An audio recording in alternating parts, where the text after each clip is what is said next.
E vamos dar sequência à programação, apresentando o painel 4 desta tarde com o tema Reflexões sobre os processos de certificações materiais, equipamentos e serviços da área da saúde.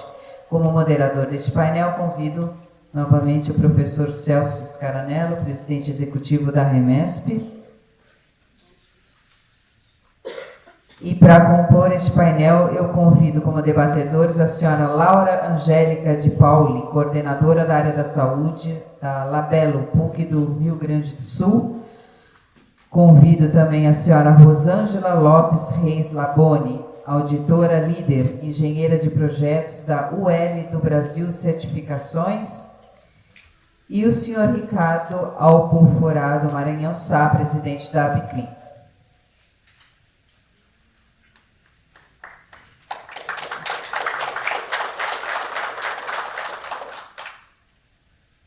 Bom, sejam bem-vindos. Professor Celso, vou fazer as contextualizações iniciais e depois eu apresento cada um. Se você me autorizar, eu vou... Autorizar. Breve. Então, sejam bem-vindos a esse painel. Esse painel, quando da organização, eu entendi. Esse será um painel de fundamental importância para a gente falar de alguns temas que estão dentro de um contexto da infraestrutura da qualidade. A REMESP tem participado desse movimento, que é um movimento promovido pela Unido, né? E aqui em São Paulo, assim como lá no MDIC, aqui coordenados pelo IPEM de São Paulo, liderados, né? Porque na verdade é uma coordenação de várias entidades que fazem parte do Fórum Paulista da Infraestrutura da Qualidade. E lá no MDIC nós estamos trabalhando com a estratégia, que vai ser uma política de governo para atender essa demanda da infraestrutura da qualidade. Então, quando a gente fala em qualidade, nós falamos em sistemas de qualidade, sistemas de certificação de produtos, e falamos de sistema de certificação de sistemas propriamente dito da qualidade. Nós vamos ter aqui duas representantes, né, da área de certificação de produtos e vamos ter uma apresentação do Dr. Maranhão, Ricardo Maranhão, que vai falar, representando a Abiclim, sobre os programas de certificação das engenharias clínicas. Um programa muito interessante, que aqueles que não conhecem vão ter a oportunidade de conhecer agora. Então, vamos começar com a apresentação, né, da Laura. A Laura começa, né? É isso? Vou apresentar. Depois, na sequência, nós vamos ter a apresentação da Rosângela, que vamos formar um dueto, né, um pequeno jogral aqui. Aí você vai apresentar as duas. Vou apresentar as duas primeiro, depois eu passo a palavra para vocês. Então vamos lá, para apresentar essa primeira palestra, cujo tema é Regularização de Dispositivos Médicos. Apresento a senhora Laura, que é graduada em Engenharia Mecânica pela PUC do Rio Grande do Sul, está concluindo um MBA em Qualidade, Gestão e Engenharia de Processos pela PUC do Rio Grande do Sul. Trabalha com certificação de produtos há 10 anos, tendo experiência com ensaios em materiais médicos e equipamentos eletromédicos. É coordenadora do Laboratório de Saúde da Labelo, da PUC do Rio Grande do Sul, e atualmente é coordenadora do Subcomitê Técnico de Equipamentos Médicos do CT08 do Imetro, ciclo de 2023 e 2024. E já apresentando a senhora Rosângela, ela possui graduação em Tecnologia em Saúde pela FATEC de Sorocaba, possui especialização em Projeto, Manutenção e Operação em Equipamentos Médicos Hospitalares. Possui extensão universitária em Engenharia da Qualidade Industrial, em Padronização para Implantação dos Sistemas de Garantia da Qualidade, Técnicas de Gerenciamento da Produção e Custos da Qualidade pela Universidade Estadual de Campinas, Unicamp. E também possui MBA em Gestão Empresarial pela Fundação Getúlio Vargas de Sorocaba. Também possui especialização em Gestão de Projetos PMBOK, pela Fundação Carlos Alberto Vanzolini, da USP de São Paulo, e 25 anos de experiência em equipamentos e materiais para a área da saúde. Bom, bem-vindas. Boa apresentação para vocês.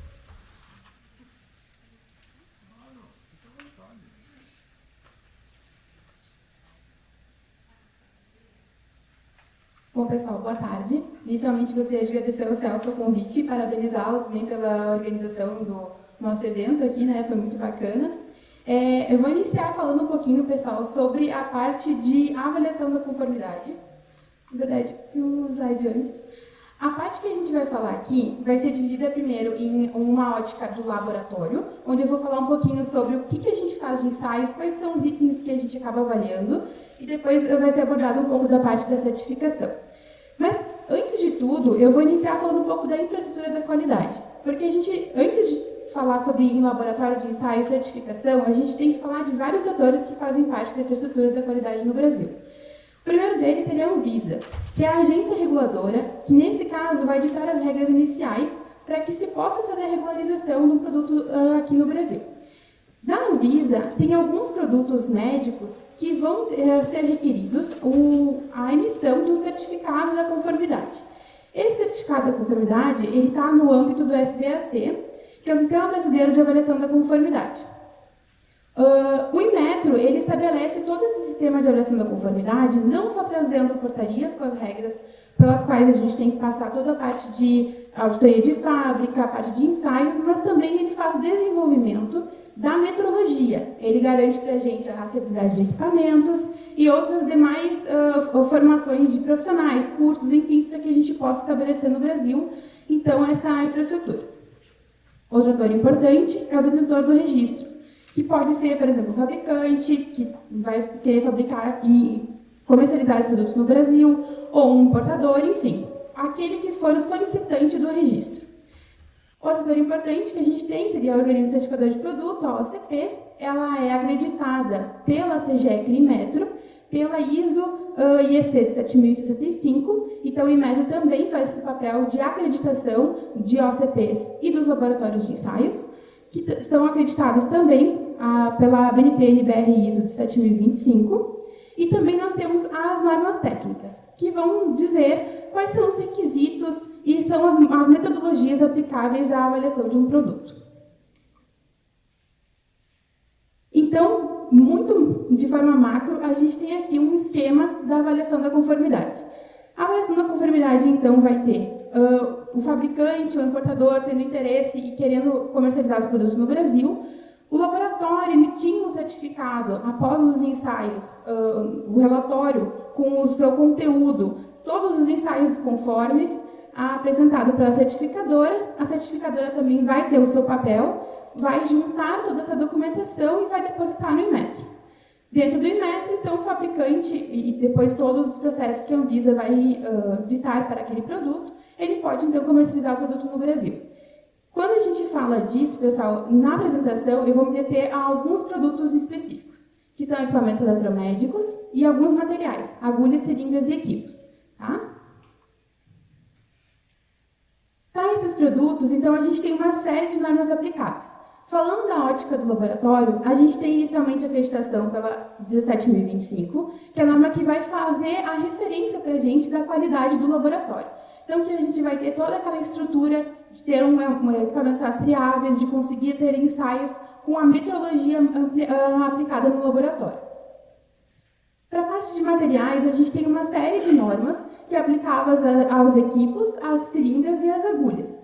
Daí, dependendo mais ou menos qual que é o seu produto, tu vai ter requisitos específicos, que eu vou mencionar um pouco quais são ao longo da apresentação, de forma um pouco mais abrangente.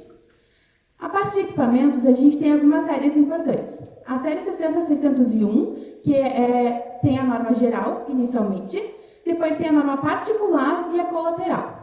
A colateral, pessoal, são normas transversais, que são aplicadas a diversos tipos de equipamentos. Então, por exemplo, a parte de alarmes, a parte de home care, que é o uso em residências, a parte de MC.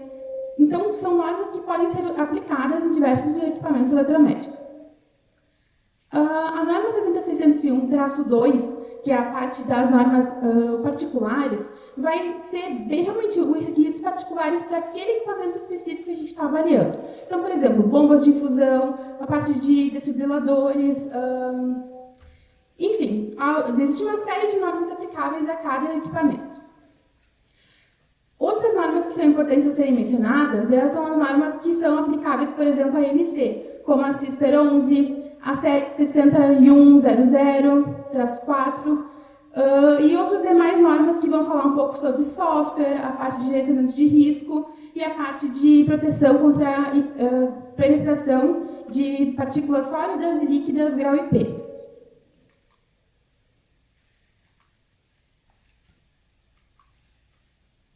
Bom, para falar um pouquinho sobre que ensaio que a gente faz normalmente no processo de certificação, eu ficaria horas falando de diversos itens. Então, a gente acabou agrupando aqui para mostrar um pouco do perfil de cada ensaio. Quando a gente fala de documentação e marcação, é muito importante a gente ter esses requisitos, porque são a interface entre o operador e o fabricante. Então, quando o fabricante bota o produto no mercado, ele precisa informar o operador a segurança e a capacidade daquele equipamento de estar funcional. Quando a gente fala de artigos e materiais, no caso das agulhas, seringas e equipos, a gente tem alguns requisitos um pouco...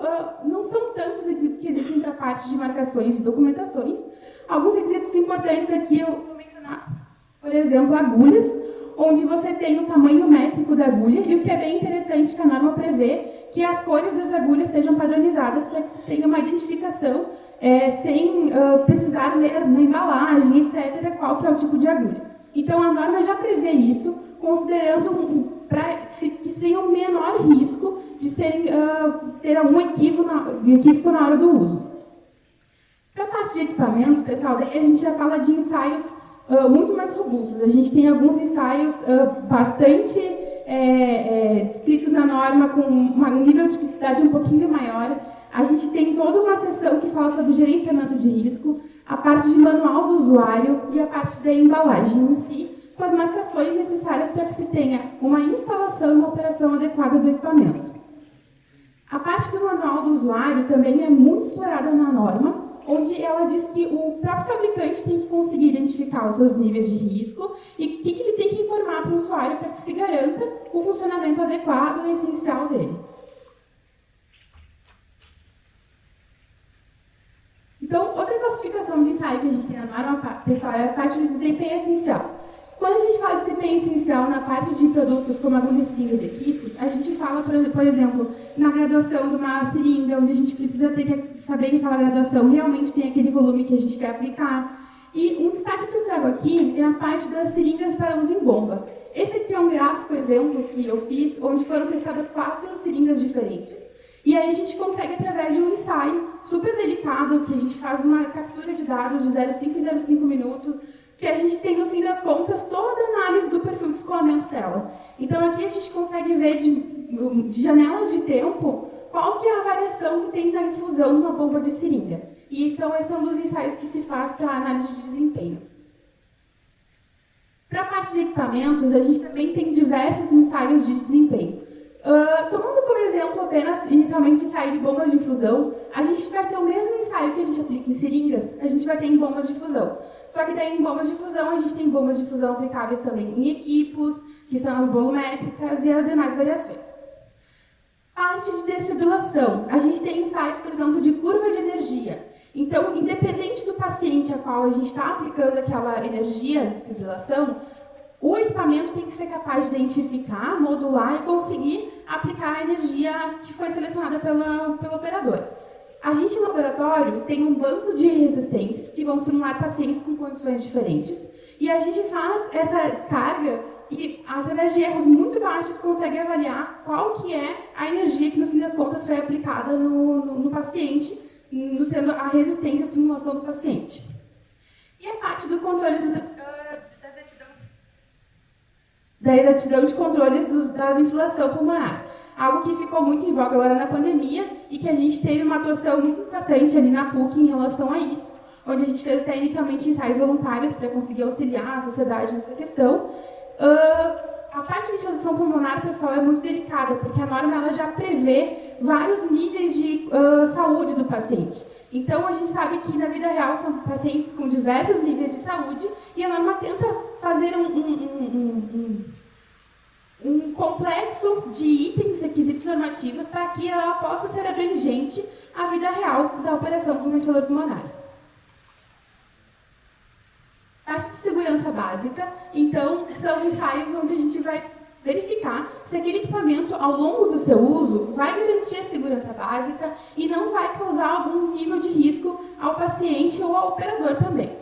Para a parte de artigos como agulhas, seringas e equipos, existem diversos ensaios de resistência mecânica, a parte de compatibilidade entre conexões, e aqui também faço um destaque na parte da compatibilidade entre conexões, porque as normas de conectores entre agulhas e seringas e equipos está tendo uma alteração, né? Ela foi alterada aqui no Brasil hoje em dia e as legislações começaram a ter a obrigatoriedade para os produtos novos a partir do início desse ano, porque a norma ela justamente foi refeita pela ISO, prevendo uma maior segurança na interconectividade entre produtos que não deveriam ser conectáveis. Então, no Brasil, hoje em dia, a gente já está com a obrigatoriedade para produtos novos, seguindo os níveis de qualidade nacionais.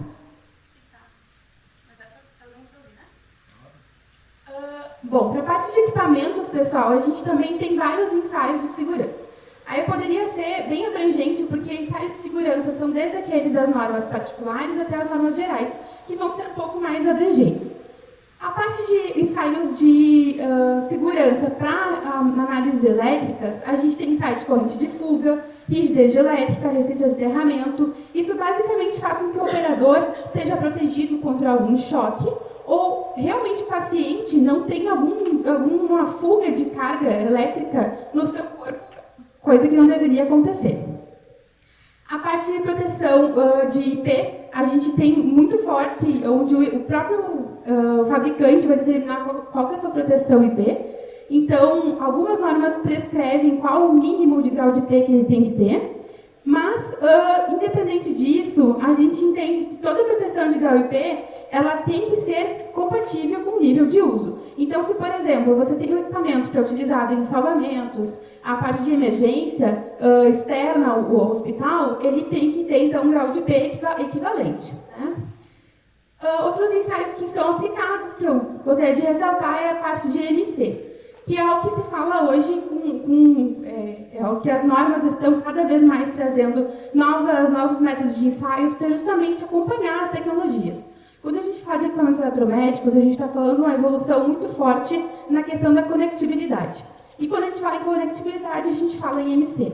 O fato de a gente ter produtos muito tecnológicos que nos ajudam muito no dia a dia, tem que ainda ter a segurança da compatibilidade eletromagnética. Porque eu não sei se todo mundo lembra disso, mas quando a gente, talvez, antigamente ligava um liquidificador, a nossa televisão ficava com chiado. Isso é basicamente compatibilidade eletromagnética. E hoje a gente não quer que isso aconteça quando a gente estiver ali no ambulatório salvando uma vida ou apenas monitorando uma vida. Né? Por isso que EMC é meu ponto de destaque para a apresentação. Para a parte de ensaios, pessoal, eu queria apenas dar um briefing para vocês de qual que é mais ou menos os tipos de ensaios que a gente faz, porque eu poderia ficar falando muito tempo sobre realmente métodos e quais são os testes que a gente aplica, mas, em resumo, a gente tem esses três pilares. A parte de interface entre fabricante e usuário, que é manual e marcações. A parte de segurança básica e desempenho essencial, para que se tenha um produto cumprindo os requisitos mínimos para que ele seja seguramente posto no nosso Brasil, para a gente conseguir ter um bom atendimento à saúde.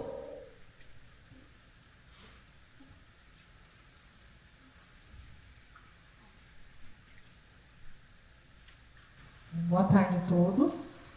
Queria agradecer, Celso, pela oportunidade de estar falando um pouquinho sobre certificação aqui nesse evento. A parte que eu trouxe para vocês hoje aqui, ele vai, vamos dizer assim, ela ramifica um pouco a parte que a Laura do Labelo trouxe, né?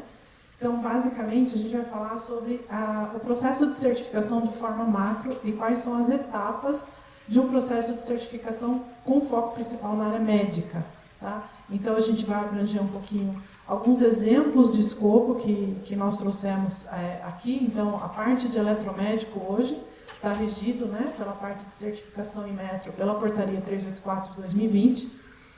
Nós temos as agulhas pela Portaria 84 de 2021, a parte de equipo de fusão, que é a 461 de 2021, a parte de seringa, que é a 458 de 2021 também. Todos os regulamentos citados aqui, que estão sendo usados como exemplos, né, para a parte de certificação de produtos, são regidos também pela RGCP, que é a Portaria 200 também, que o Inmetro coloca interfaceando com todas essas portarias. A certificação de produto, ela tem uma grande parte envolvendo o OCP, quase que 100%, porém, no meio, né, do processo de certificação, a gente entra com a parte do laboratório, que é quem faz toda a parte de ensaio, né, e garante para a gente a emissão dos relatórios de segurança de cada produto ensaiado em cada norma aplicável àquele produto, com base tanto na resolução 549, né, da Anvisa, junto com a instrução normativa, que rege todas as normas obrigatórias tanto para produto para eletromédica, assim como as outras RDCs para agulha, seringa e equipo, que também regem o processo de certificação pelos quais ela tem que passar e quais os ensaios têm que ser realizados. Então, nesse slide aqui, a gente vai gastar só um pouquinho mais de tempo, porque a gente trouxe cada etapa do processo de certificação. Tá? Então, basicamente, a gente tem o processo inicial, que é a etapa onde nós temos o solicitante da certificação solicitando o processo, solicitando a análise, verificando quais normas são aplicáveis àquele tipo de produto. Né? Então, a gente pega aquelas portarias e traz aqui para essa primeira caixinha do fluxo do processo de certificação e tenta enquadrar o produto, se ele é passível ou se ele não é passível de certificação dentro do âmbito da área médica. Então, normalmente a gente recebe ou o manual do produto ou o folder, a gente procura com esse documento tentar chegar na intenção de uso desse produto, ou seja, quais são os recursos que ele tem e para que ele vai ser utilizado efetivamente, para que a gente possa fazer enquadramento normativo de ensaio. Né? Então, começa toda uma análise técnica para que a gente possa informar o fabricante e toda a documentação que eles precisam nos enviar, desde manual, análise de risco, a parte de fotos, diagramas elétricos do produto. A gente pede também toda a parte de componentes críticos, que é muito importante para a gente fazer análise técnica. Tá? Então, tem uma gama realmente de documentação que a gente precisa ter nessa fase para a gente poder direcionar de forma correta o processo de certificação. Tá? Isso para todas as portarias que nós mencionamos no slide anterior. Tá? Em seguida, o que é feito? É feito o processo de auditoria. Né? Então, toda a documentação do produto analisada e entendendo que ela está correta, que dá para a gente ir para o próximo passo, a gente começa a negociação com as datas, né? E todo um trabalho junto ao fabricante do produto, quando ele for importado, e o solicitante aqui no Brasil, ou o fabricante e solicitante aqui no mercado brasileiro. Então, são realizadas auditorias, né? As portarias, elas trazem os requisitos obrigatórios que nós temos que auditar, utilizando como base a NBR ISO 13485, né? Que ela está na versão de 2016, tá? Então, todas as auditorias são feitas com base nessa norma. Para eletromédico em específico, nós temos ensaios de rotina obrigatórios a serem realizados no fabricante, então não é algo que dá para escolher, tem que fazer. Né? Então, de acordo com o produto, se ele exige determinado ensaio ou não, ele é aplicável. Se ele for a bateria, ele tem alimentação interna, então ele não passa, por exemplo, por ensaio de rigidez, mas via de regra nós temos ensaios funcionais, rigidez, toda a parte de continuidade que tem que fazer dentro do processo de produção durante a auditoria. Tá? Ponto importante, projeto do produto, a gente olha o projeto inteiro desse produto, em cima de todas as normas que é exigido, desde usabilidade, projeto ecorresponsável, a parte de uso em home care, se assim o produto exigir, né, se tiver essa intenção de uso, tem que passar por toda essa análise, RHP, RMP, então tem toda uma documentação de projeto que precisa ser avaliada, a linha de produção, e ao final da linha de produção o foco principal são os ensaios de rotina, garantindo assim a segurança desse produto quando do usuário final, tanto em hospitais quanto em home care ou até mesmo em uso doméstico.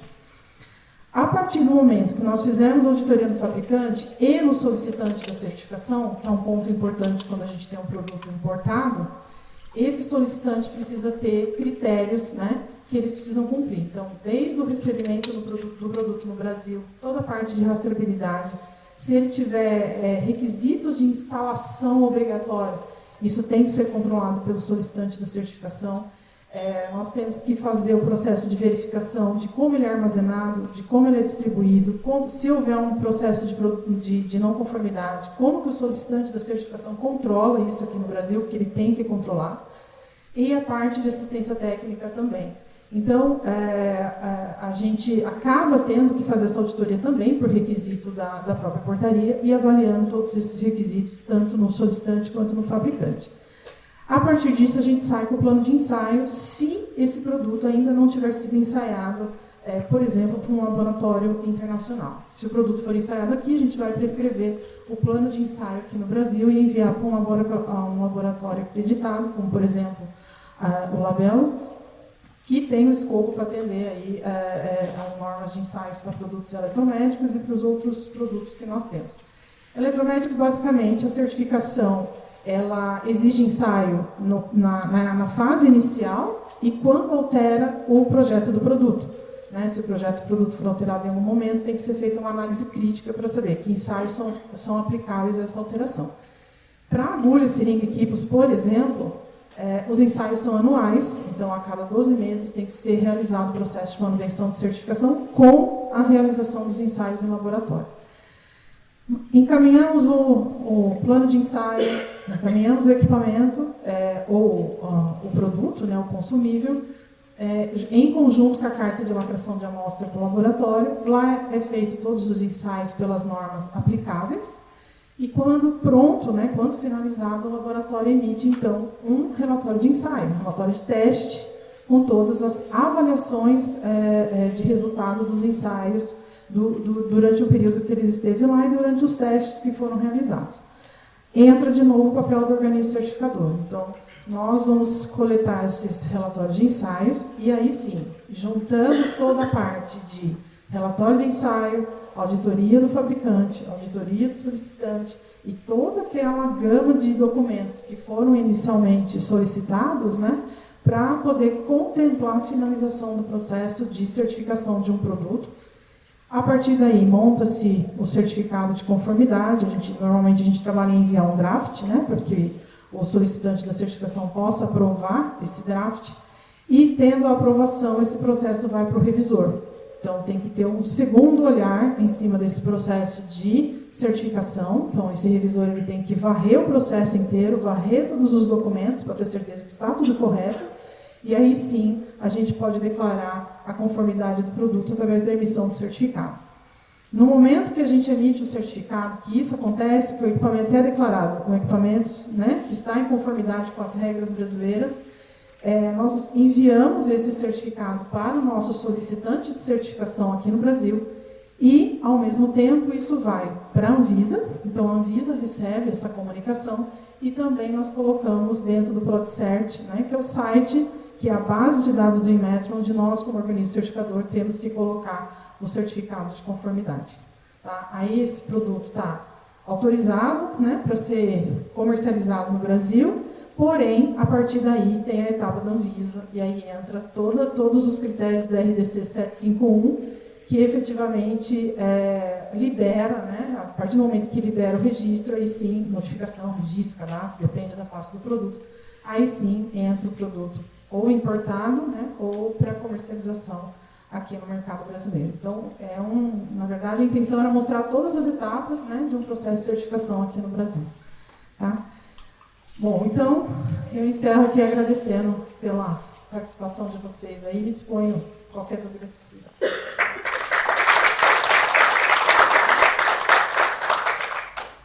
Muito obrigada. Obrigada, Laura e Rosângela. Muito obrigada, Laura e Rosângela. O Media Code da apresentação delas, para vocês captarem a apresentação. E vamos para o segundo tema deste painel, que é o selo de qualificação ONA para serviços de engenharia clínica.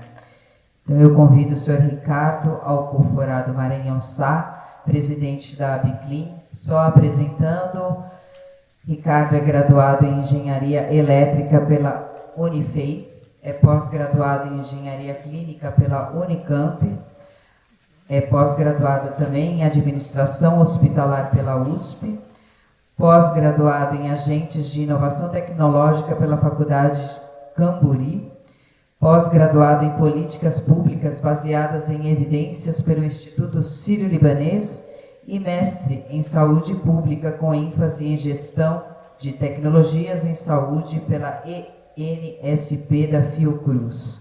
Ele atua na área de Engenharia Clínica há 27 anos, com passagem pela Secretaria de Estado da Saúde de Goiás entre 2003 e 2018, e nos projetos Reforços, Vigiços 1 e Vigiços 2, pelo Ministério da Saúde entre 1996 a 2001 e 2003 a 2009.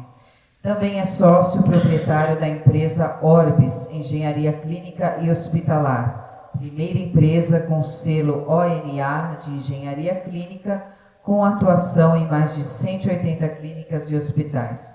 Bem-vindo, Ricardo. Boa apresentação para você.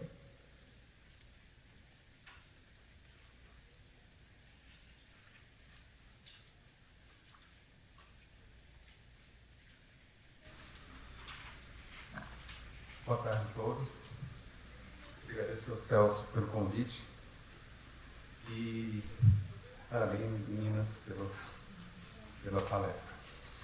Bom, o meu foco vai ser um pouquinho diferente em relação ao equipamento, vou falar um pouquinho de serviços. Né? Como presidente da Viclim, eu sou um dos maiores entusiastas nesse processo do selo ONA, visto que um dos maiores questionamentos hoje na engenharia clínica é o reconhecimento da engenharia clínica. E eu digo que, apesar de ainda não ser reconhecida como engenharia pelo CONFEA e pelo CREA, nós dizemos que ela foi reconhecida pelo mercado. Porque no momento que eu tenho um selo ONA de engenharia clínica, o mercado me reconheceu como engenheiro. Então, se eu já tenho um padrão de qualidade que, vamos dizer, já está no mercado e é auditado, o Conselho só vai certificar ou ratificar o que a gente já está fazendo há muito tempo no mercado. E, complementando, eu digo também que hoje nós temos uma engenharia brasileira, que quando a gente começou lá atrás, a engenharia olhava para os Estados Unidos, olhava para os americanos, e hoje a gente pode falar que nós temos uma engenharia realmente brasileira, com características brasileiras. E isso vem com o selo. No momento que a gente é o único país que tem um selo de qualidade em engenharia clínica. Nenhum outro país que eu saiba tem esse tipo de certificado. Tá? Então, eu vou contar um pouquinho essa história, porque ela começou em 2019.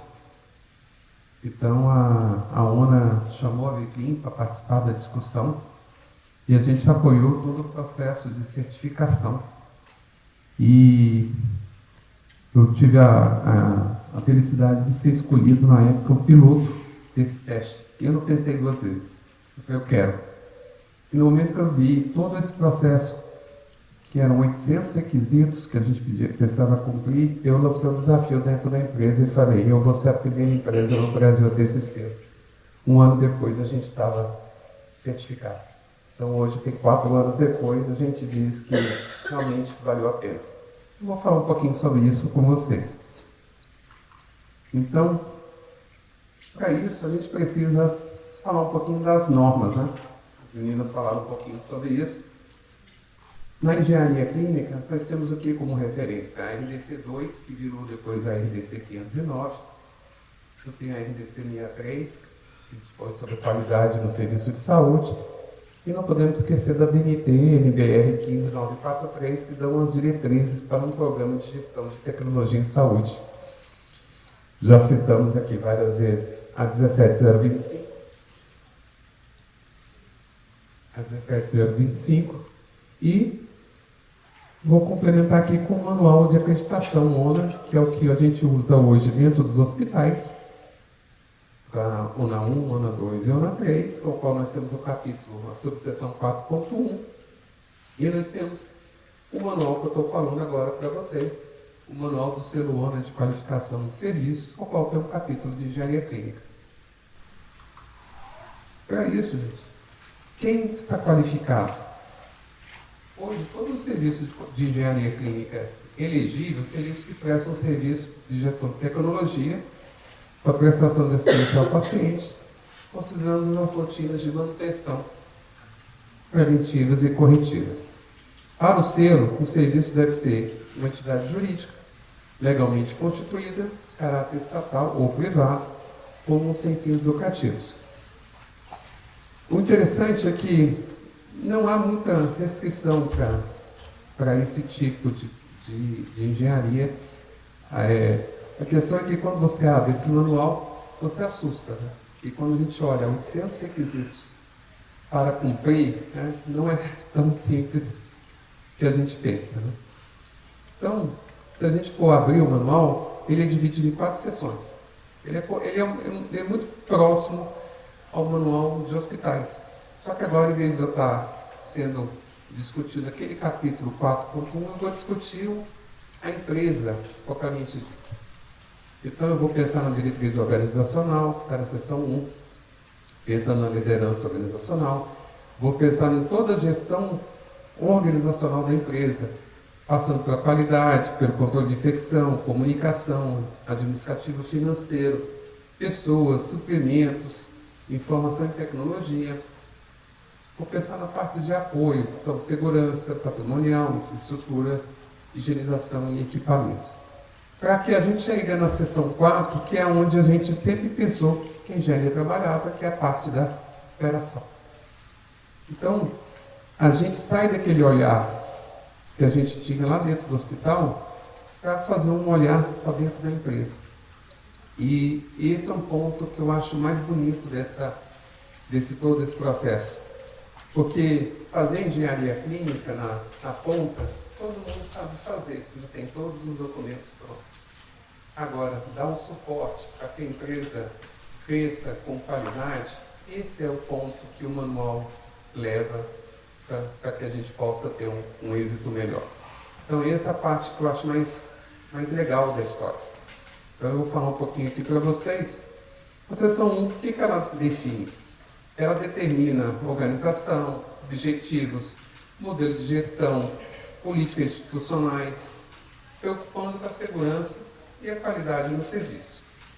Então, eu vou avaliar o desempenho, resultados, indicadores, baseado no meu modelo de gestão e preocupado com o meu cliente. Na seção 2, eu tenho qualidade e riscos. Eu vou pensar no meu programa de qualidade, vou pensar no programa de gestão de riscos, vou trabalhar toda a documentação da empresa. Para você ter uma ideia, quando eu comecei essa discussão, eu tinha um software de engenharia clínica, né, como toda empresa tem. Aí me propuseram um software de qualidade. Aí eu falei, gente, mais um? Por que eu vou ter que fazer um software na empresa? Hoje a gente não vive sem esse software. Todo material de qualidade, de gestão, reunião, planejamento, está tudo dentro desse software. Então, quer dizer, ele virou o eixo central da nossa empresa. E a gente pensava sempre que o eixo nosso seria o nosso software de gestão de engenharia clínica. E hoje o nosso software melhor, dá todo o eixo do nosso trabalho ao nosso software de qualidade. Então já muda por aí totalmente as nossas diretrizes. A questão de controle, infecção e biossegurança, pensando em controlar, reduzir, eliminar riscos, pensando no cliente, na ponta e nos nossos profissionais. E isso, gente, aconteceu no meio da pandemia. Então, quando a gente começou o desafio de ter o selo ONA, era 2019. Então, 2020 veio a pandemia, né? Então, foi muito bom a gente estar trabalhando a questão do selo no meio do processo de pandemia. A gente poderia ter parado tudo e falar, vamos trabalhar só a pandemia. Não, a gente continuou trabalhando sistematicamente para atingir o objetivo. E nós conseguimos isso em setembro de 2020, quer dizer, no meio do processo do Covid-19. E o ponto interessante do manual é a comunicação e relacionamento com o cliente, porque a ONA vê isso também como ponto essencial, a satisfação do cliente e como é feita a minha comunicação interna e a comunicação externa. Então aqui é um ponto interessante de trabalho também. Além disso, eu tenho que preocupar com a questão administrativa e financeira. Então você tem que estruturar toda a questão de como você, como organização, vai conseguir ser viável economicamente, âmbito socioambiental, trabalhar toda a parte de modelo de gestão de custos, gestão de contratos. Então, eu falo que é um dos pontos bem interessantes do manual, que te dá uma musculatura para você trabalhar o seu cliente, os seus projetos. E não podemos esquecer as pessoas. Então, nesse caso, a gente estrutura toda a gestão dos recursos humanos. A gente criou 2 áreas dentro da empresa. Uma área só de DP e uma área só de pessoas, de gente de gestão. Então, exatamente para trabalhar o ponto essencial de uma empresa de serviços, que é o recursos humanos.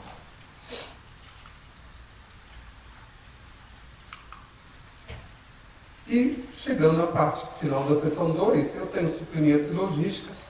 Eu tenho que pensar em todo o material, suprimentos, equipamentos necessários para que eu possa desenvolver o meu trabalho junto ao cliente. Além da questão da gestão de fornecedores, que sempre foi, e nesse caso, além de eu trabalhar com o meu cliente na ponta, a gestão de fornecedores, agora eu tenho que trabalhar com meus prestadores de serviço também. E, dependendo do tamanho da empresa, informação e tecnologia pode ser pequena, né? Então, no início, a gente não imaginava como que a gente poderia trabalhar a TI dentro do hoje. Hoje eu tenho uma equipe dedicada para a TI, porque eu fui desenvolvendo tanto os programas e softwares dentro da empresa e parte de desenvolvimento até do negócio propriamente dito, que a gente precisou desenvolver essa área dentro da empresa. Preocupado com segurança da informação, coleta, processamento e distribuição das informações. Aí a gente vai para a seção 3. Então eu vou preocupar com o patrimônio, quer dizer, como é que eu vou estruturar todos os meus equipamentos, mobiliários, carros, ferramentas. Então eu tenho que ter o controle de tudo isso, tanto no ponto de vista da sede, quanto do meu cliente. E para o meu cliente. Vou ter que me preocupar com a parte de infraestrutura física e funcional, questão de obras, questão de acessos. Então, toda a parte de segurança estrutural da empresa a gente tem que desenvolver durante o decorrer do processo. Aí, questão de higienização, preocupada a questão de como eu vou trazer os equipamentos, higienizá-los, limpeza, desinfecção. Né? Então, nessa época foi muito interessante que a gente foi pensar como é que eu vou trabalhar isso dentro do processo do Covid. Como é que eu faria isso dentro da empresa? Então, a gente teve que desenvolver todas essas questões. E os equipamentos. Já que eu gerencio os equipamentos do cliente, eu tenho que gerenciar os meus equipamentos. Então, a gente tem que hoje trabalhar todos os analisadores. Né? Então, por exemplo, eu já estou com parte de mais de 150 analisadores. Como é que eu controlo 150 analisadores, manutenção, calibração, onde é que eles estão, né? Em qual lugar, dos 180 lugares que nós estamos desenvolvendo o trabalho. Então, é uma logística que tem que ser feita e trabalhada dentro da empresa. Até para chegar na seção 4, que era que a gente sempre imaginava que era a parte mais fácil, que é a gestão da operação. Então, eu vou pensar no planejamento, execução e o gerenciamento. Mas desde o planejamento eu vou ter que pensar na demanda do meu cliente, desenvolvimento dos procedimentos, comunicação com o cliente, capacitação e treinamentos. Então a gente teve que trabalhar, e acho que com o desenvolvimento aí das plataformas, foi muito interessante. Hoje quase todos os nossos treinamentos, capacitação é online. Apesar de eu ter uma sala de treinamento hoje, a maior parte dos meus treinamentos é online. Então a gente conseguiu desenvolver plataformas de treinamento para toda a equipe. Hoje a gente está gerenciando 350 funcionários. Então, não dá para a gente pensar né, em treinamentos presenciais mais. Quais são os recursos necessários, planejar as atividades, a gestão de equipamento e a condição ética institucional. E pensar em elaborar, implementar, executar, registrar tudo. Então esse software de qualidade ele é bom para isso, que a gente consegue colocar desde uma reunião, plano de ação e indicadores, painel à vista. Então eu consigo usar toda a dinâmica do software para isso. Está chegando o gerenciamento, que é monitorar a execução, análise das ações, indicadores e as auditorias que são internas ou externas. Então, para isso, gente, a gente chega no ponto, que o slide bagunçou, infelizmente, não era para ter bagunçado, mas seria na gestão aqui da operação o que a gente vê na engenharia, desde do planejamento e aquisição, serviços de manutenção, calendários de manutenção, calendários de metrologia, toda a parte de calibração, teste de segurança elétrica, qualificação, educação e incorporação. Então, eu vou trabalhar todo esse material lá na ponta. E uma das questões que a gente vê no Celona é que a gente tem que refletir isso em todos os ambientes, todos os clientes, seja nível 1, nível 2, nível 3, seja cliente que não tenha um programa de qualidade. Então, quem tem que ter um programa de qualidade somos nós, como engenharia. Então, esse é um ponto fundamental que é discutido onde estou na ponta. Então, assim, a minha equipe tem que ser a mesma qualidade, seja no hospital nível 1, nível 3 ou sem nível. Então, aqui, infelizmente, quero as saudações, né, da engenharia. E para que eu vou buscar o selo?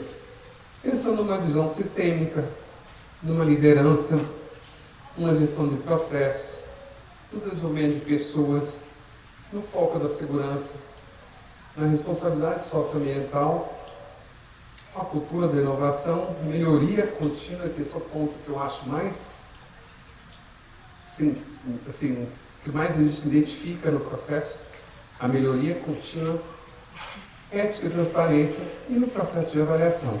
E aí eu trouxe um ponto sobre como a gente vai ver isso na metrologia. Quer dizer, no momento que eu reconheço a qualidade da empresa, eu posso dizer que ele é um indicador de práticas adequadas de medição e calibração. Eu crio padrões de excelência também na minha parte técnica nas execuções. Então hoje eu tenho uma equipe de metrologia separada da de manutenção. Então desde o início a gente não faz, quem faz manutenção não calibra e quem calibra não faz manutenção. Isso é uma filosofia nossa. Então isso criou dois grupos distintos dentro da empresa. Então isso é um ponto interessante. E a questão da confiança do cliente. Eu não perdi nenhum cliente depois do selo. Por quê? Porque o cliente que tem programa de qualidade, ele reconhece que a empresa tem qualidade. Então ele está com a empresa que ele precisa. Então isso é a confiança que a gente aumentou com o cliente e, ao mesmo tempo, nós conseguimos ter musculatura para entrar em clientes que a gente nunca imaginaria que a gente faria. Por exemplo, nunca tive um hospital de 500 leitos. Eu comecei a ter hospitais de 500 leitos. Então, eu tinha coragem agora de entrar no hospital de 500 leitos. Então, do início do selo para cá, eu saí de 100 funcionários para 350.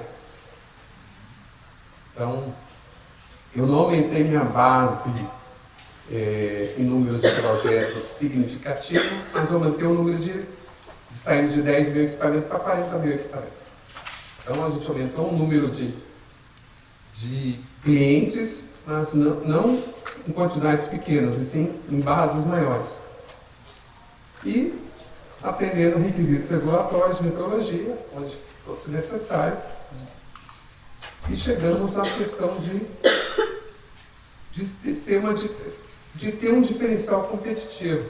Então, uma empresa com certificação UNA, ela se diferencia no mercado, porque ela dá segurança e mostra segurança no processo. Nós temos hoje mais de 400 documentos desse sistema de qualidade. Então, demonstra, o ano passado nós fizemos 80 auditorias junto ao cliente. Então é muito tempo, é muita auditoria. Ficar, vamos dizer, para 50 semanas, né? Mais ou menos, de trabalho. E rastreabilidade, a gente consegue o rastreamento das informações. A gente trouxe software, mudamos o software de engenharia para ter um software mais confiável. E para fechar, a questão da melhoria contínua, né, gente?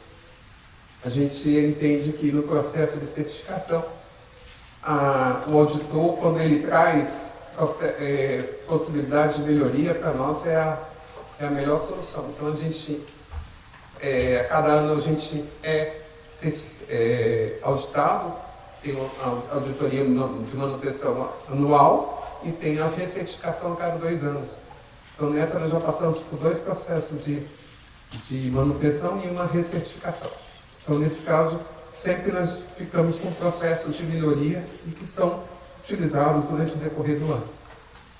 E para completar, a Beclean participou de toda essa discussão do manual em 2019 e agora em 2023 nós fomos convidados para discutir a nova versão que já vai sair agora, no final do ano ou início do ano que vem, 2024, já é a primeira versão do manual. E a Orbis foi a primeira empresa, né, como o Celso pontuou, a ter esse selo em 2020, setembro de 2020. Então foi com grata a gente ter sido a primeira empresa e agora nós fomos escolhidos novamente para ser o piloto dessa nova versão do manual. Então nós fomos testados agora em agosto. E, só para fechar, fica aqui um ponto de reflexão. 4 anos depois, se vocês puxarem o site da ONU, só tem 9 CPFs, CNPJs, sendo que 3 é a Orbis, tá? Então, não são nem 9 empresas hoje. Eu falo que são 6 empresas. Então é muito pouco, gente. Em 4 anos, 6 empresas no Brasil terem selo de qualidade. Isso está ali no site transparente. Não se pode acontecer. Não é fácil, mas também não é impossível. Mas mostra que ainda há muita coisa para brilhar. Porque eu sou um dos maiores entusiastas das empresas buscarem o selo. Porque quanto mais a gente trouxer qualidade para o mercado, melhor. Então, fica aqui a reflexão que poucas empresas hoje buscaram o selo e estão com o selo hoje. Tá? Queria convidar vocês, quem não conhece ainda a Beclean, entrar no site da Beclean, beclean.org.br, conhecer um pouquinho da atuação. Nós estamos fazendo 20 anos esse ano. Até quinta-feira vai ter um evento na plataforma do Hospitalar. Quem conhece a plataforma do Hospitalar Hub, vai ter um evento, a Beclean 20 anos HCO, que foi onde começou, aqui no HCO aqui de São Paulo. Então a gente vai fazer um evento online dentro da plataforma. Convido vocês a participarem, vai ser quinta-feira à tarde, online pela plataforma, essa quinta agora pelo Hospitalar, tá bom? E aí, agradeço e fico à disposição para perguntas. Obrigado.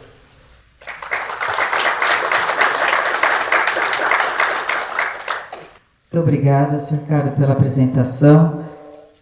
Aí está o Media Code para captarem a apresentação do Sr. Ricardo. Eu vou passar a palavra ao moderador, professor Celso, para abrir para o debate. Obrigado, eu queria parabenizar as 3 apresentações, né? Uma que foi feita sobre certificação de produtos e uma que foi feita sobre certificação de sistemas, né? De serviços. Vocês têm prioridade. Eu gostaria de saber se temos alguma pergunta. Pode começar lá pelo fundo e vir para frente. Não precisa... fiquei feliz. Nosso colega ali vai fazer uma pergunta. Depois eu faço as minhas. Boa tarde. Meu nome é Leandro, trabalho na empresa Lumiar Saúde. Hoje nós somos uma empresa nacional em locação de equipamentos, venda e produção de produtos eletromédicos. A minha pergunta é para aquela moça. Como é que ela chama, perdão? Rosângela ou Laura? Rosângela, perdão. Eu gostaria de saber o tempo estimado do processo entre a abertura até a entrega do processo até a Anvisa para registro. E a outra é se esse processo pode ser substituído ou somado com a SGS em caso de produtos que são importados. Está me ouvindo? Então, sim. Bom, o prazo é sempre uma pergunta assim que vem muito, né? Porque todo mundo associa aí um ganho de tempo ou até mesmo tempo para colocar o produto no mercado.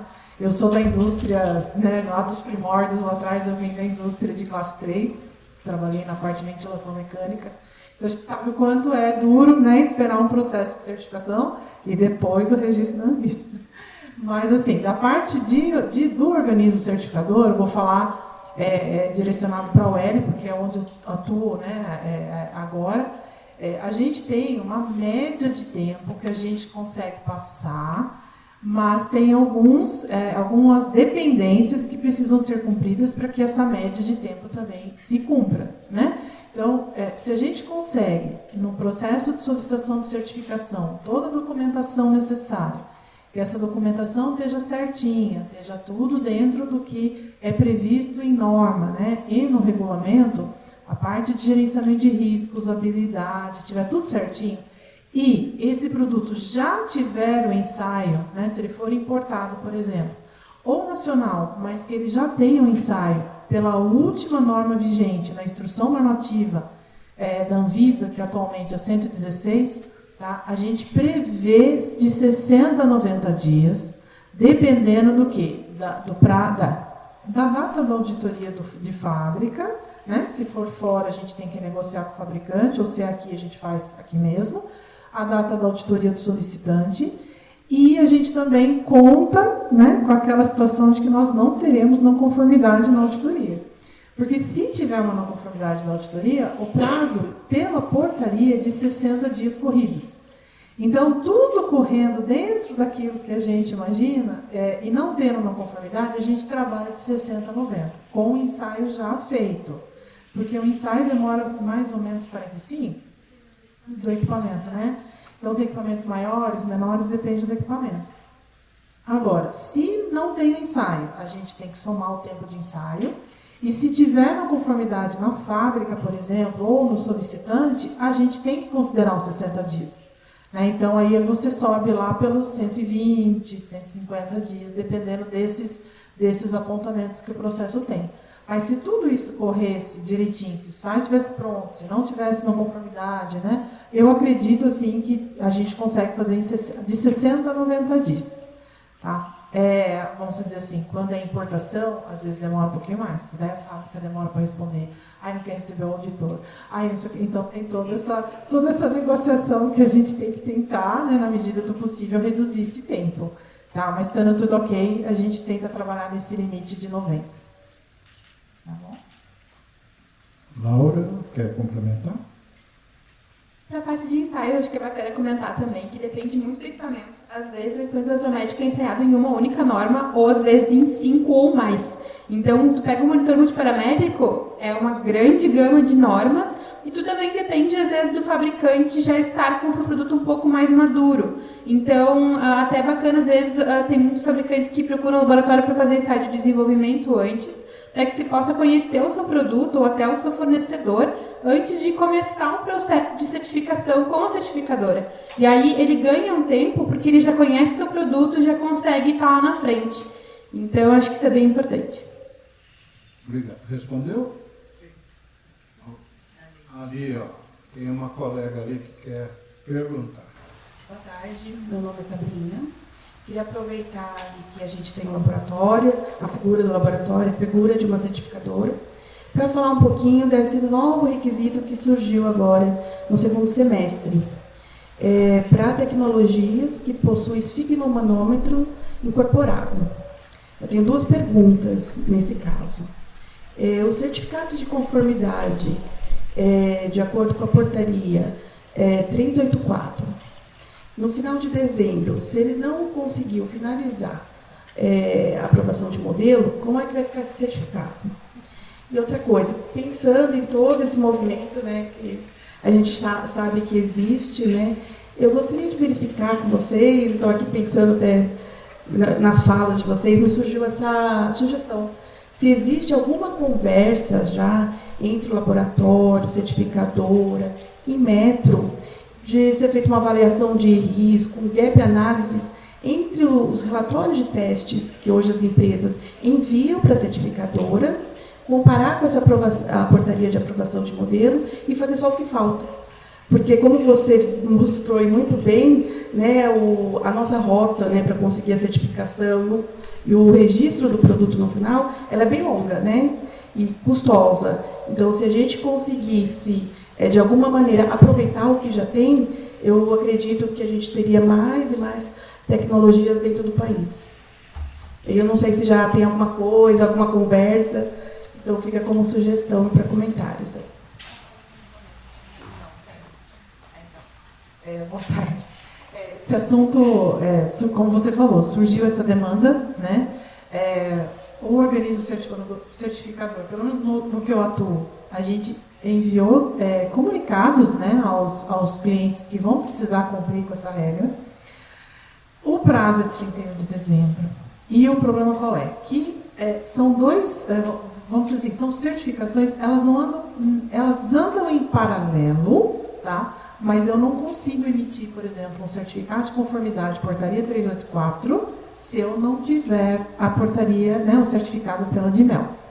Então, o que está pegando é que ainda eu não vi uma sinalização do que vai ser feito após essa data do dia 31. O que a gente sabe, assim, que eu acompanho as reuniões na ABRAC, que é a associação, esse assunto já está surgindo nas reuniões entre laboratórios e OCPs para tentar levar isso para o Inmetro. Mas ainda não está maduro o suficiente para saber quais são as etapas, que vai ser feito depois dessa data do dia 31.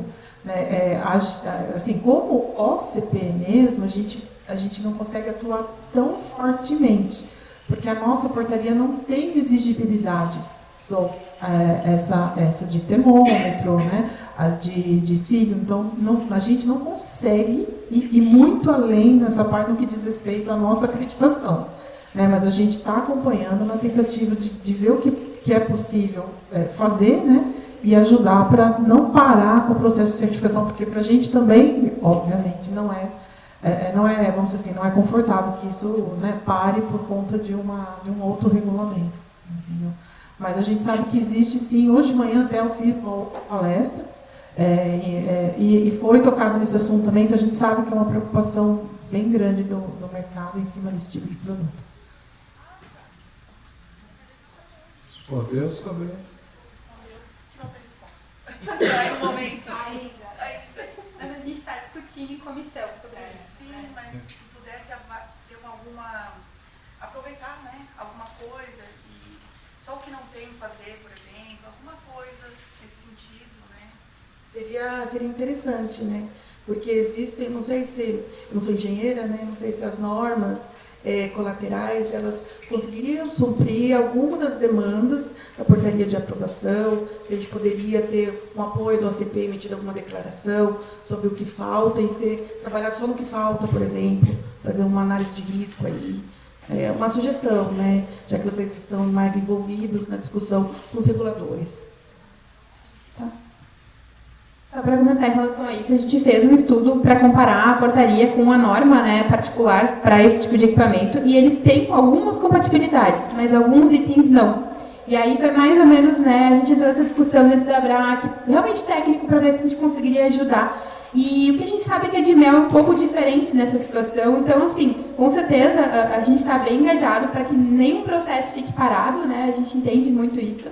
E dentro da ABRAC a gente discute muito essas questões. Então, acho que é bacana até a gente levar, talvez, esse teu questionamento para a discussão na ABRAC, para que a gente consiga ajudar de alguma forma, né? Mas esse estudo já foi feito, tá? Tem compatibilidade, mas não 100%. Tá? Muito bem. Agora sim. Mas esse tema de certificação de produtos, avaliação da conformidade, ele é uma matéria bastante complexa. Eu acompanho assim à distância os trabalhos que são desenvolvidos lá por vocês na ABRAC. E agora com a criação do nosso comitê, de repente a gente pode unir todos esses esforços. O grande desafio é a gente apoiar a indústria. Esse é o da indústria e os representantes, né, que trazem os produtos de fora para cá. A gente tem uma discussão que é essa questão da reciprocidade, de reconhecimento mútuo dos ensaios que são feitos lá fora. Aqui no Brasil a gente aceita muita coisa, mas lá não se aceita muito. Então é uma ação que precisa ser... nós precisamos criar uma massa crítica para resolver essas questões.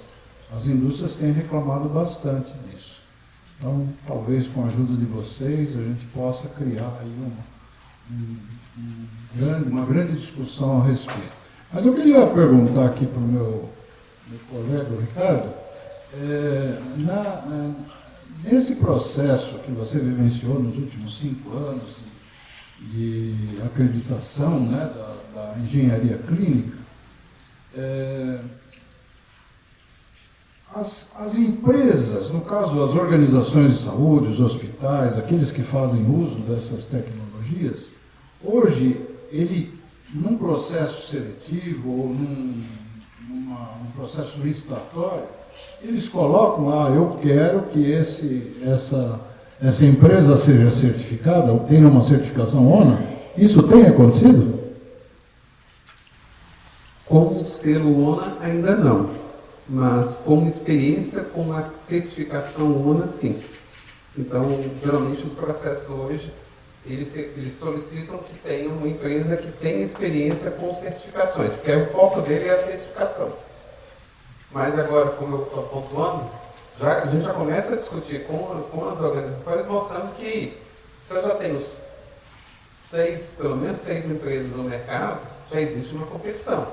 Então eu posso solicitar isso, né, no processo licitatório. Principalmente das organizações públicas, né? Sim. Elas poderiam... Mas já em alguns processos aparece experiência. Você tem que comprovar a experiência com certificações. Isso com certeza traria mais empresas para esse processo, né? Sim, como estou comentando. Quando a gente vê o cliente que tem qualidade, ele não vai te deixar em função de uma empresa com um valor mais baixo, que você representa a qualidade, né, em relação à outra. Né? Então isso já acontece. A gente conseguiu segurar muito bem, a maior parte dos meus clientes eu tenho 5, 6 ou 7 anos. Então eu consegui num processo de pandemia, que é um momento onde teve muitas unidades que até fecharam, né? A gente consegue manter um nível de cliente por causa do selo.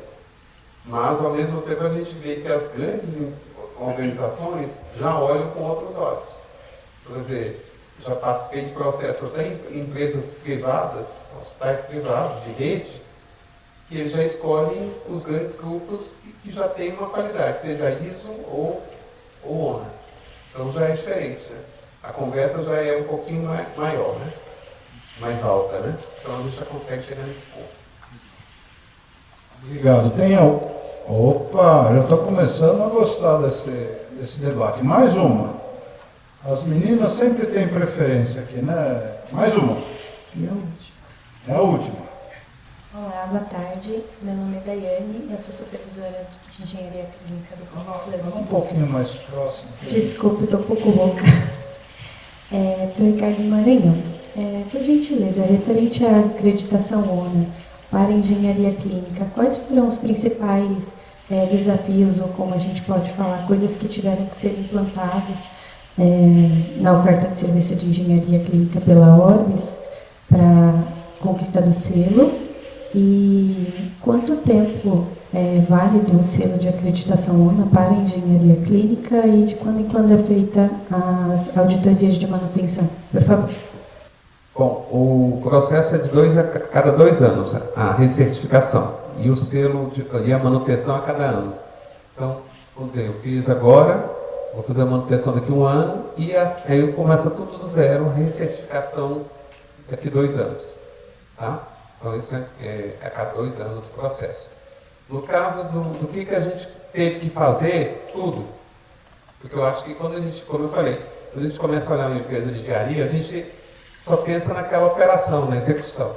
Então nós temos que desenvolver gente de gestão, desenvolver TI, a parte de normas e padrões, que às vezes a gente acha que está com todos os padrões. Eu fui trabalhar todas as políticas, a gente tem 14 ou 15 políticas diferentes. Tivemos que escrever, criar os comitês dentro da empresa. Então, nós fomos estruturando setores que não tinham antes. Né? Então, isso tudo foi trabalhando durante o decorrer do ano. Né? Então, a gente fez isso de julho de 2019 até setembro de 2020. Foi 1 ano e pouquinho, né? Para a gente chegar no processo de certificação. Mas eu digo que aquilo ali só foi o começo. E depois, com a nova auditoria, 1 ano depois, a gente tinha já evoluído muito naquele ano após a auditoria. O que eu acho mais bonito da história é que a gente não pode pensar que a gente só tem um papel. Se você for buscar um papel, você está jogando tudo que você fez no lixo, né? A gente não buscou um papel, nós buscamos uma melhoria do nosso serviço. E isso continua até hoje. Eu, por exemplo, quero comentar aqui com vocês. Falei com o Celso, eu estou no meio da auditoria de ISO 9000. Então, terminou o seu, eu já fui buscar ISO 9000. Eu quero qualidade, eu quero continuar tendo qualidade. Então, eu não vou parar. Então, esse é o processo que a gente fala de melhoria contínua. Então, a gente continua melhorando. Eu falo que, assim, a gente tem para a 5ª auditoria. Então, cada auditoria é uma coisa nova que a gente está trazendo para o auditor, mostrando. E o que é interessante é que são os mesmos auditores desde o início. Então, eles viram todo o crescimento da empresa. Isso que ficou legal, porque os auditores são os mesmos desde 2020. Então, eles estão vindo e vendo toda aquela evolução. Então, a gente fala assim, a gente brilha os olhos na hora que a gente chegar e fala assim, deixa eu te mostrar o que eu consegui crescer nesse ano. Então, esse é o ponto que eu falo, que eu sou muito feliz desse processo, que eu vejo que a gente continua no caminho certo e crescendo sempre. Respondido? Gente, nós precisamos encerrar. Eu só queria deixar uma mensagem aqui. Vocês vão ouvir falar muito em infraestrutura da qualidade. Daqui para frente. Conecte-se, né? Vibrem com esse tema, porque ele é muito importante. O grande desafio nosso vai ser levar esse conhecimento todo para a sociedade, não para nós que já somos convencidos. Né? Aqui tem muita gente convencida da importância disso. Mas a sociedade como um todo, ela ainda precisa passar por um processo de amadurecimento. E quem vai proporcionar isso vai ser um trabalho que nós estamos fazendo de educação para a infraestrutura da qualidade. Quando alguém for comprar lá na internet, ela vai pensar 2 vezes, não comprar só o preço, ela vai pensar, será que esse produto ele tem a qualidade que eu preciso? Então essa reflexão é que precisa ser feita. E nós, aqui em São Paulo, criamos o Fórum Paulista da Infraestrutura da Qualidade para levar esse conhecimento para a sociedade como um todo. É isso que a gente vem fazer. Então, eu agradeço mais uma vez a Rosângela, a Laura, ao Ricardo pela presença, né, em ceder o tempo de vocês para esse evento que para mim é de fundamental importância. Ele começou lá em 2004. Você vê que nós atravessamos já quase 2 décadas de trabalho para a metrologia na área da saúde. Então, de coração, muito obrigado pela presença de vocês e contarei em outras oportunidades também. E agora eu vou passar para a Patrícia, porque ela já me viu assim. Então, é uma crítica assim que o tempo passou, né, Patrícia? É você. Verdade. Obrigada mais uma vez pela participação de todos. Vou entregar o certificado e a lembrancinha do evento, fazer a foto oficial e nós vamos seguir para o próximo painel.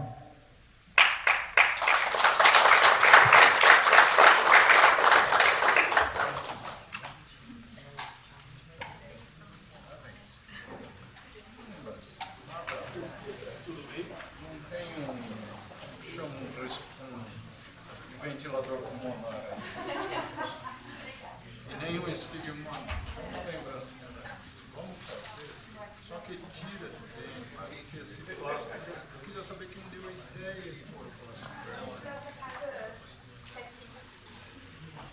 Vocês três que estão funcionando.